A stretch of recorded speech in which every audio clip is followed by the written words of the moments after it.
मेरे साथ इस वक्त हनुमानगढ़ी के प्रसिद्ध संत तपस्वी योग गुरु स्वामी महेश योगी जुड़ रहे हैं, जिनके नाम अब तक 150 से अधिक विश्व रिकॉर्ड दर्ज हो चुके हैं और ये नित्य प्रतिदिन हनुमान जी के आशीर्वाद से उनके चरणों में एक न एक तपस्या अपना तप सिद्ध करके देते हैं और हनुमान जी का आशीर्वाद लेते रहते हैं। अभी हाल ही के दिनों में इन्होंने मेरठ की धरती पर 101 घंटे यानी 5 दिन लगातार निराहार रहते हुए अन्न जल सब कुछ त्याग करते हुए 2551 बार हनुमान चालीसा का पाठ करके दिखाया है और यह विश्व रिकॉर्ड उन्होंने हासिल किया है, जिसके उपलक्ष्य में आप मेरे सामने देखेंगे कि उन्हें यह विश्व रिकॉर्ड की उपाधि भी हासिल हुई है। दिव्य निर्माण भारत ट्रस्ट की तरफ से उन्हें यह उपाधि दी गई है, जो अयोध्या के इतिहास के लिए गौरवपूर्ण एक पल है।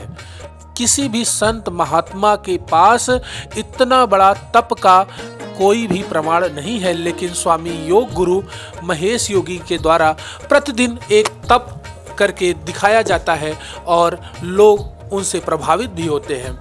और अन्य मैं आपको दिखाता चलता हूं कि उन्हें मेरठ की धरती से सम्मान भी हासिल हुआ और ये 2 पुस्तकें हैं जो विश्व रिकॉर्ड को साबित करती हैं।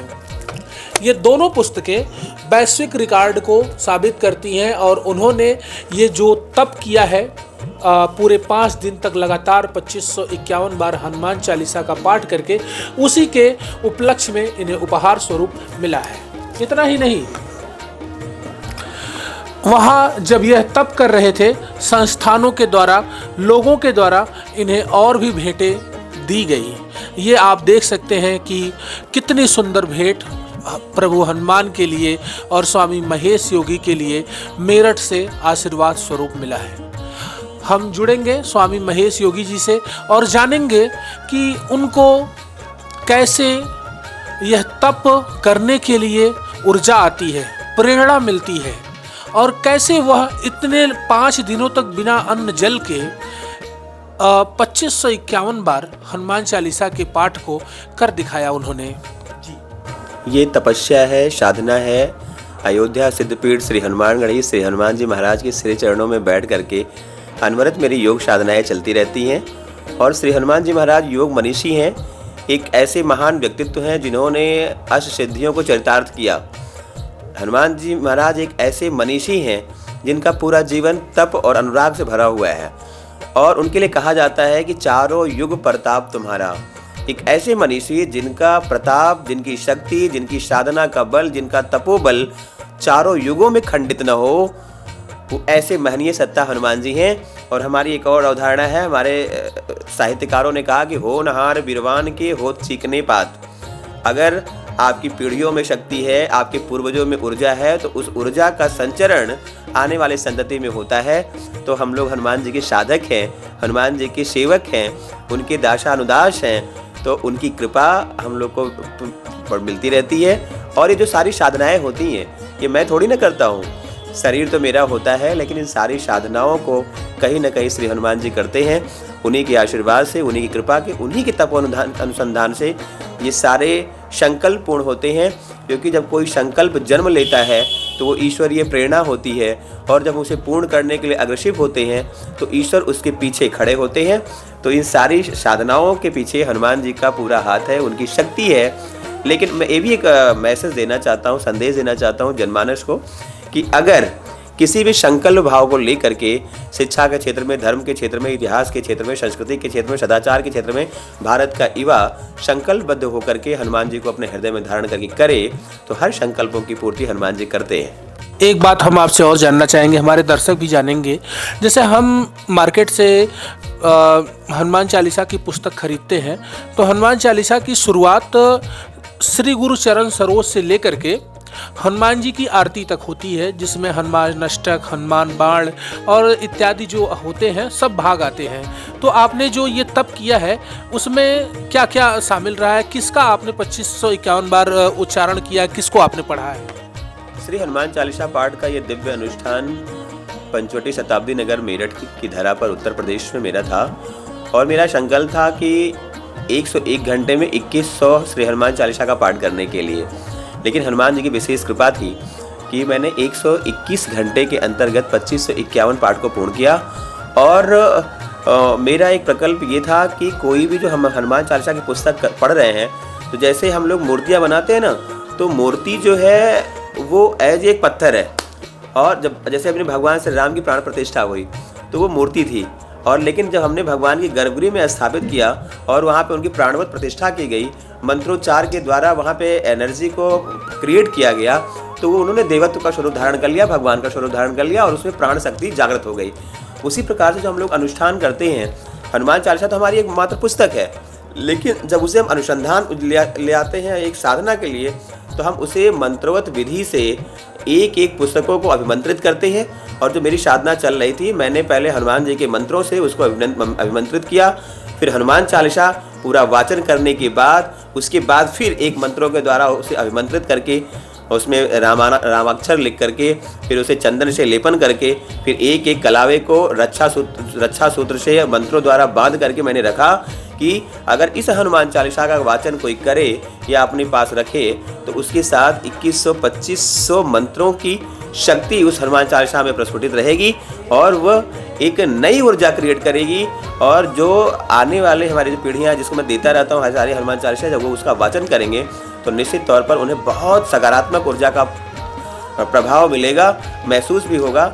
इसलिए कोई भी अनुष्ठान होता है तो उसे संकल्प लेकर के और विधि विधान के साथ अभिमंत्रित करके करेंगे तो उसका विशेष प्रभाव होता है और हनुमान जी उसे पूर्ण सहायक होते हैं। एक बात और चाहूँगा आपसे, जैसे आप अभी कह रहे हैं कि हनुमान चालीसा को जो आप किसी मंत्र के द्वारा अभिमंत्रित किए हैं, वो मंत्र कौन सा है जिससे आपने अभिमंत्रित किया है, उसका तिलक पत्रिका पर आप खुलासा करिए। और दूसरी चीज़, वह पुस्तक हनुमान चालीसा जब आप किसी भक्त को देते हैं तो उसके कुछ नियम होते होंगे उसको पढ़ने के लिए, अनुष्ठान करने के लिए, कैसे वो पढ़े, बैठ करके पढ़े या किसी आसन पर पढ़े, किस प्रकार से पढ़े जिससे उसको सकारात्मक ऊर्जा और ज़्यादा से मात्रा में लाभ मिल सके।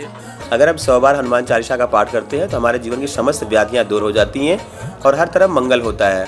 और कारण कि अभी तो मैं सारे मंत्रों को आपको नहीं बता सकता, क्योंकि कुछ मंत्र तो ऐसे होते हैं जिसे हम हृदय में आत्मसात करते हैं, लेकिन जो मेरी प्रथम शुरुआत होती है वो ओम श्री हंग हनुमते नमः के नाम से हम शुरू करते हैं। फिर पूरे हनुमान चालीसा का वाचन होता है और लास्ट में फिर उसे हम अभिमंत्रित करते हैं। तो हनुमान जी के मंत्र को जानने के लिए ओम श्री हंग हनुमते नमः का जाप भी करना चाहिए। मेरी मालाएँ भी चलती हैं और पूरी हनुमान चालीसा जो है वो हमारे लिए तो एक वरदान है। हमारे जब गोस्वामी तुलसीदास जी सबसे विषम स्थिति में थे, मुगलों के दरबार चारों तरफ से उन्हें एक बंदी बना लिया गया, तो उन्होंने एक हनुमान चालीसा लिखा और पूरे हनुमान चालीसा का वाचन किया और मुगली सत्ता को उन्होंने परास्त करके धर्म सत्ता को मुगल के साम्राज्य में स्थापित कर दिया। और श्री हनुमान जी महाराज स्वयं वहाँ प्रकट होकर के उनकी रक्षा के लिए आए। तो ये हमारे एक हनुमान चालीसा पाठ का महात्म्य है। और हमारा कोई भी युवा, कोई भी बालक अगर 1 बार, 11 बार, 100 बार हनुमान चालीसा का पाठ करता है तो निश्चित तौर पर उनके जीवन में श्री हनुमान जी की शक्ति अवतरित हो जाती है। और हनुमान जी साधारण सत्ता नहीं है, उनके लिए कहा गया है कि हनुमान जी अतुलित बलिधामम हेम शैलावदेहम धनुज बन कृशानम ज्ञानी नाम अग्रगण्यम शकल गुण निधानम।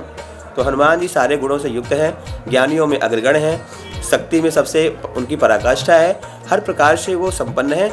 और जब संपन्न व्यक्ति ही आपको आशीर्वाद दे सकता है, आपकी रक्षा कर सकता है, तो हनुमान चालीसा का पाठ जनमानस करे, उन्हें अपने हृदय में धारण करे। हनुमान जी सबके रक्षक हैं, सबकी रक्षा करेंगे। और जब हम समर्थता में आएंगे तो हम स्वयं की रक्षा कर सकेंगे, राष्ट्र की रक्षा कर सकेंगे, वसुंधरा की रक्षा कर सकेंगे और भारत को विश्व गुरु बनाने में अपने योगदान को सुनिश्चित कर सकेंगे। हनुमान चालीसा की रचना स्वामी जी मुगल शासन काल में हुई है और मुगल शासन काल को अब तक मुझे लगता है कि 1200-1300 साल हो गए होंगे भारत में सत्ता हासिल किए हुए, उनको गए हुए। तब से लेकर अब तक आप एक अनुमान आंकड़ा बता दीजिए कि भारत में कितनी मात्रा में हनुमान चालीसा की पुस्तकें पब्लिश हुई होंगी या वितरित हुई होंगी, एक मोटा अनुमान जिसकी आप कल्पना करते हो। हनुमान चालीसा जब लिखी गई, गोस्वामी जी ने लिखा और उसमें 40 चौपाइयाँ हैं और वो हमारे जनमानस के लिए, हमारे जो है सनातनियों के लिए वो एक प्राण शक्ति है। प्राण शक्ति एक, जैसे हम लोग योग में कहते हैं ना कि हमारी चेतना शक्ति या प्राण शक्ति, मतलब जो हमारी वायु संचरण होती है, वायु संचरण ना हो तो हमारी योग की सत्ता खत्म हो जाएगी, हम मृत प्राय हो जाएंगे। तो इसीलिए हमारे आज के समाज में, हमारी सनातन में हनुमान चालीसा हमारे सभी भक्तों के लिए प्राण शक्ति है, जिसका रचना पूज्य गोस्वामी जी ने किया था। और अगर हम देखें तो बहुत सारे ऐसे संस्थान हैं जो हनुमान चालीसा का वाचन करते हैं, और भारत तो छोड़ दीजिए, मुझे विश्व में नहीं लगता कि जो हमारी युवा वर्ग है, जो हमारे सनातन को जरा सा भी मानने वाले लोग हैं, उनके मुख पर हनुमान चालीसा का उच्चारण ना हो और उनके पॉकेट में हनुमान चालीसा ना रहती हो। तो ये बहुत गर्व का विषय है। और मैं धन्यवाद देता हूँ इसको गीता प्रश्न के लिए भी, कि हमारे गोरखपुर में जो गीता प्रश्न स्थापित है, उन्होंने हनुमान चालीसा को, रामायण को, जो रामचरितमानस की इतनी सारी ग्रंथों का जो है सृजन किया है और पूरी वसुधा में पहुंचाया है। तो आज तो हमें ऐसा लगता है कि हर सनातनी के हृदय में हनुमान जी विराजमान हो गए हैं, और सभी के हृदय में हनुमान जो है पॉकेट में हनुमान चालीसा है। और ये होना चाहिए, क्योंकि हम वाचन करें न करें, अगर हनुमान चालीसा की पुस्तक मेरे जेब में होती है तो भी हमें वो सकारात्मक ऊर्जा देती है। तो इसका प्रभाव बहुत व्यापक है, सबके साथ होना भी चाहिए। हनुमान चालीसा गोस्वामी तुलसीदास जी ने लिखी, लेकिन इस समय, वर्तमान समय में उसको प्रिंटिंग करने का, पब्लिश करने का सबसे पहला श्रेय किसे जाता है? गीता प्रेस को जाता है या किसी और संस्थान ने हनुमान चालीसा को सबसे पहले प्रिंट किया था आपकी नज़र में? नहीं, जिस समय तो हनुमान चालीसा लिखी गई पूज्य गोस्वामी जी के द्वारा, वो मुगलों के समय में था, करीब 500 वर्ष हो गए। 16वीं शताब्दी में समथिंग इन्होंने ये रचना की है। तो 500 वर्ष पहले तो गीता प्रेस था ही नहीं। उसके पहले बहुत सारे ऐसे संस्थान होंगे जिन्होंने गीता प्रेस को, जिन्होंने ये हनुमान चालीसा को प्रिंट किया है। लेकिन जो व्यापक स्वरूप गीता प्रेस ने दिया, जो पूरी दुनिया में फैलाया है, तो इसके लिए भी गीता प्रेस को श्रेय जाता है। और मैं धन्यवाद ज्ञापित करता हूँ उन संस्थानों के प्रति भी, उन प्रिंटिंग प्रेस के भी, जो इसके पहले भी जो है हमारी जो है इस महनीय ग्रंथों को सजो के रखा, और उस पर गीता प्रेस ने लाभ उठा करके जनमानस को वितरित किया है। आप हनुमान जी के सबसे बड़े भक्त हैं, आपकी हर सिद्धि उनके द्वारा पूरी की जाती है। आप हमेशा तप करते हैं, उनको प्रसन्न करते हैं। नया वर्ष चल रहा है, लाखों की संख्या में भक्त आए हैं, हनुमानगढ़ी में उन्होंने दर्शन किया है। एक बात मैं यही जानना चाहूँगा कि हनुमान जी को प्रसाद के रूप में क्या पसंद है, भक्त उन्हें क्या चढ़ाएं, क्या ना चढ़ाएं, और हनुमान जी को कौन सा रंग सबसे ज़्यादा प्रिय है आपकी नज़र में? ये तो पहले मैं तो आपको यह थोड़ा सा आपकी बात खंडित करता हूँ कि देश से उमड़ करके हर समय अयोध्या में आता है। जैसे हर समय श्रद्धालुओं का आवागमन होता है, यहाँ न्यू ईयर मनाने के लिए हमारे अयोध्या में जनमानस नहीं आया हुआ है। भगवान श्री राम की जनवरी में प्राण प्रतिष्ठा होने वाली है। और जब हमने पिछली जो है पहला सत्र मनाया जा रहा है, पिछले वर्ष 22 जनवरी को जो है भगवान का यहाँ प्राण प्रतिष्ठा हुआ, तो हम लोग 1 जनवरी से लेकर के 22 जनवरी तक यहाँ हर्षोल्लास के साथ, मंत्रोच्चार के साथ पूरी अयोध्या जो है तप में बैठी हुई थी, साधना कर रही थी, भगवान के आगमन की प्रतीक्षा कर रही थी। तो वो समय सत्र शुरू हो गया है, इसलिए अयोध्या में आवागमन बढ़ा है। और हमारा जो न्यू ईयर है, हम लोग चैत्र मास में बनाते हैं, जिस समय हमारे यहाँ बसंत आरंभ हो जाता है, उस को सनातन मनाता है, हमारी पंचांग मनाते हैं। तो आवागमन तो हमारी अयोध्या में उसका है।